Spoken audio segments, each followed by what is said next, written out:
95, verset 1 à 7. La Bible disait, écoutez, je suis votre berger, vous qui voulez attendre ma voix. Parce que tout le monde voudra attendre la voix du bon berger. Amen. Je vous assure, quand tu attends la voix de Dieu, tout ce qui te semblait difficile, ça prend feu, ça diminue petit à petit. Amen. Même lorsque tu avais la pensée de te séparer de ton mari, de ta femme, lorsque Dieu te parle, ça t'apaise. Avant même que Dieu te formule les paroles, les mots, tu es déjà apaisé par rapport à la douceur de sa voix, par rapport à l'amour que sa voix porte envers toi. Alléluia. Est-ce qu'on est ensemble? Amen. Qu'est-ce que vous devez entendre la voix de Dieu? Amen. Le monde déforme. Mais dans les déserts, Dieu va te former. Peu importe comment tu as été mal formé par les péchés, par ton passé, mais Dieu te forme dans les déserts.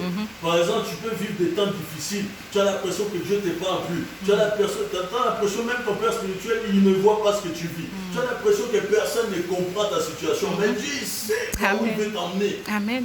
Parce qu'on dit toujours la gloire de l'arrière-saison, elle sera plus grande. Tout à l'heure, tu disais, ma fille, elle a dit de gloire en gloire. Dieu, s'il veut t'emmener de gloire en gloire, il est obligé d'effacer la vieille histoire. Amen. Il tourne toujours la page. Dieu écrit toujours de nouvelles histoires. Amen. Des nouveaux chapitres. Yes. Des nouvelles saisons. Et un nouveau commencement. Alléluia. Amen. Si toi, tu es toujours de quand j'étais, là, ça bloque Dieu. Amen.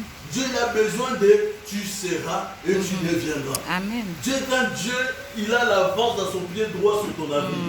Son pied gauche, il est posé sur les passés ainsi qu'il ton présent. C'est le Dieu qui avance. La Bible déclare de lui qu'il est le lion qui ne recule jamais. Yes. Aucun adversaire ne peut le faire reculer. Est-ce qu'on peut prendre Luc chapitre 3, verset 4? Luc, ça se trouve juste après Exode. Après Marc. Qu'est-ce qu'elle lit sa Bible cette semaine? Franchement, papa. Amen. Qu'est-ce qu'il lit sa Bible personnellement? Personnellement, ça veut dire la marque, nous sommes tous dans la marque. Mais personne, qu'est-ce que oui, personne, oui. Amen. Tu lis quoi en ce moment? Toute seule? Qu'est-ce moi? Luc. Toi-même? Oui. Et toi-même, tu lis aussi Luc. Toi, tu lis quoi en ce moment? Moi aussi, hein?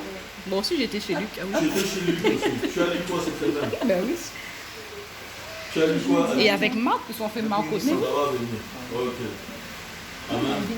Est-ce que quelqu'un pouvait lire 3 verset 4? Luc 3 verset 4? Amen.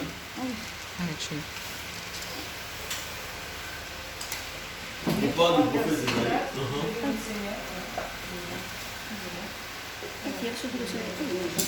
Selon ce qui est écrit dans le livre des paroles d'Ésaïe, le prophète, c'est la voix de celui qui crie dans le désert. Préparez le chemin du Seigneur, aplanissez ses sentiers.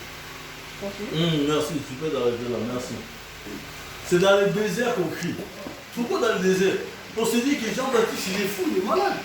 Il va dans le désert pour appeler les gens au salut. Dans le désert, il n'y a personne, il y a des escargots.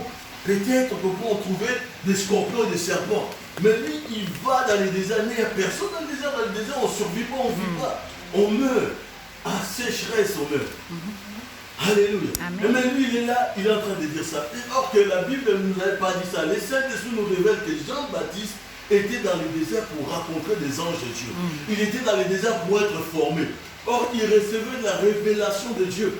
La voix de Dieu se faisait attendre par le prophète Jean-Baptiste.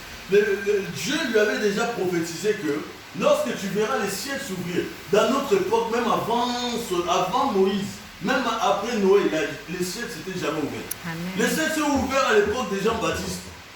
Le ciel, ça s'est ouvert parce qu'il a d'abord auparavant été dans le désert. C'est-à-dire que si ton ciel veut s'ouvrir, si tu veux que les écluses de cieux s'ouvrent, tu es obligé de payer les prix de passer dans les déserts.